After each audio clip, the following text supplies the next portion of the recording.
ನಮಸ್ತೆ ಎಲ್ಲರಿಗೂ, ನಾನು ಶಾಲಿನಿ. ಬನ್ನಿ ಇವತ್ತು ಆರೋಗ್ಯಕರವಾಗಿರೋ ತರಕಾರಿ ಗೊಜ್ಜನ್ನ ಯಾವ ರೀತಿ ಮಾಡೋದು ಅಂತ ತೋರಿಸ್ಕೊಡ್ತೀನಿ. ವಿಡಿಯೋನ ಎಲ್ಲೂ ಸ್ಕಿಪ್ ಮಾಡ್ದಲೇ ಪೂರ್ತಿಯಾಗಿ ನೋಡಿ, ಆವಾಗಲೇ ಗೊತ್ತಾಗುತ್ತೆ ಯಾವ ರೀತಿ ಮಾಡೋದು ಅಂತ. ಇವಾಗ ಗೊಜ್ಜನ್ನ ಮಾಡೋದಕ್ಕೆ ಮೊದಲಿಗೆ ಒಂದು ಚಿಕ್ಕದಾಗಿ ಒಂದು ಮಸಾಲೆನ ಗ್ರೈಂಡ್ ಮಾಡ್ಕೊಳ್ಳೋಣ.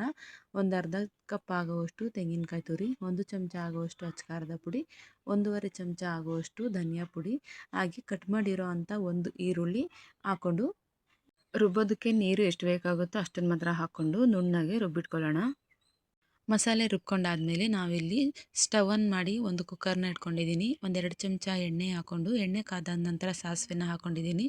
ಸಾಸಿವೆ ಚಿಟಪಟ ಅಂತ ಅಂದಮೇಲೆ ಕಟ್ ಮಾಡಿರೋ ಅಂಥ ಒಂದು ಈರುಳ್ಳಿ, ತೊಳೆದು ಕಟ್ ಮಾಡಿರೋ ಅಂಥ 2 ಟೊಮೊಟೊ, ಹಾಗೆ ಒಂದು 1/4 ಚಮಚ ಆಗುವಷ್ಟು ಅರಿಶಿನ ಪುಡಿನ ಹಾಕ್ಕೊಂಡು ನೀಟಾಗಿ ಫ್ರೈ ಮಾಡ್ಕೊಳ್ಳೋಣ.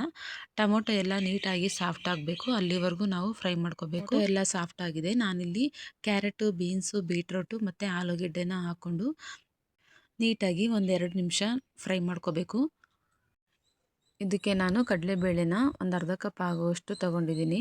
2-3 ಸಲ ವಾಶ್ ಮಾಡಿಕೊಂಡು ನಾನು ಇಲ್ಲಿ ಹಾಕ್ತಾಯಿದ್ದೀನಿ. ನಿಮಗೆ ಕಡಲೆಬೇಳೆ ಇಷ್ಟ ಇಲ್ಲ ಅಂತ ಅನ್ನೋರು ಕಡಲೆಕಾಳನ್ನು ಕೂಡ ಹಾಕೋಬೋದು. ಕಡಲೆಬೇಳೆನ ಹಾಕ್ಕೊಂಡಾದ್ಮೇಲೆ 1-2 ಸಲ ಮಿಕ್ಸ್ ಮಾಡಿಕೊಂಡು ನಾವು ಆವಾಗಲೇ ರುಬ್ಬಿಟ್ಕೊಂಡಂತಹ ಮಸಾಲೆನ ಇದರೊಳಗಡೆ ಸೇರಿಸ್ತಾ ಇದ್ದೀನಿ. ನೀರನ್ನು ಸ್ವಲ್ಪ ನೋಡಿಕೊಂಡು ಹಾಕೋಬೇಕು, ಇಲ್ಲಾಂದರೆ ತೀರಾ ತೆಳ್ಳಗಾಗ್ಬಿಡುತ್ತೆ.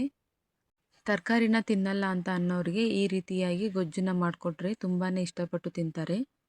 ನಾವು ಇಲ್ಲಿ ಯಾವುದೇ ತರಕಾರಿ ಗೊಜ್ಜನ್ನ ಮಾಡಬೇಕಾದ್ರೂ ತರಕಾರಿ ಮುಳುಗುವಷ್ಟು ಮಾತ್ರನೇ ನೀರು ಹಾಕೋಬೇಕು.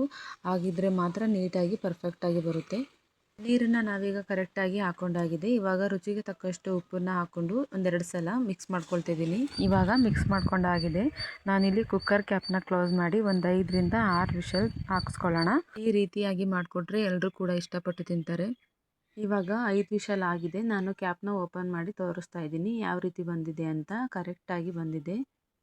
ಹಾಗೆ ನನ್ನ ಚಾನಲ್ನ ಯಾರೆಲ್ಲ ಹೊಸದಾಗಿ ನೋಡ್ತಾ ಇದ್ದಾರೆ ಪ್ಲೀಸ್ ಸಬ್ಸ್ಕ್ರೈಬ್ ಮಾಡಿ, ಹಾಗೆ ಪಕ್ಕದಲ್ಲಿರುವ ಬೆಲ್ ಬಟನ್ ಕೂಡ ಕ್ಲಿಕ್ ಮಾಡಿ. ನಾನು ಮಾಡಿರೋ ಈ ತರಕಾರಿ ಗೊಜ್ಜು ನಿಮಗೆ ಖಂಡಿತ ಇಷ್ಟ ಆಗಿದೆ ಅಂತ ಅಂದ್ಕೊಂಡಿದ್ದೀನಿ. ಇಷ್ಟ ಆಗಿದ್ರೆ ಪ್ಲೀಸ್ ಒಂದು ಲೈಕ್ ಮಾಡಿ. ತರಕಾರಿ ತಿಂದಲೇ ಇರೋರಿಗೆ ಈ ರೀತಿಯಾಗಿ ಮಾಡಿಕೊಡಿ, ತುಂಬಾ ಇಷ್ಟಪಟ್ಟು ತಿಂತಾರೆ. ಇವಾಗ ಪ್ಲೇಟ್ಗೆ ಸರ್ವ್ ಮಾಡಿ ತೋರಿಸ್ತಾ ಇದ್ದೀನಿ ಯಾವ ರೀತಿ ಗೊಜ್ಜು ಪರ್ಫೆಕ್ಟಾಗಿ ಬಂದಿದೆ ಅಂತ. ನೀವು ಮಿಸ್ ಮಾಡ್ದಲೇ ಖಂಡಿತ ಇದೇ ವಿಧಾನದಲ್ಲಿ ಟ್ರೈ ಮಾಡಿ, ತುಂಬ ಚೆನ್ನಾಗಿ ಬರುತ್ತೆ. ವಿಡಿಯೋ ನೋಡಿದ್ದಕ್ಕಾಗಿ ಧನ್ಯವಾದಗಳು.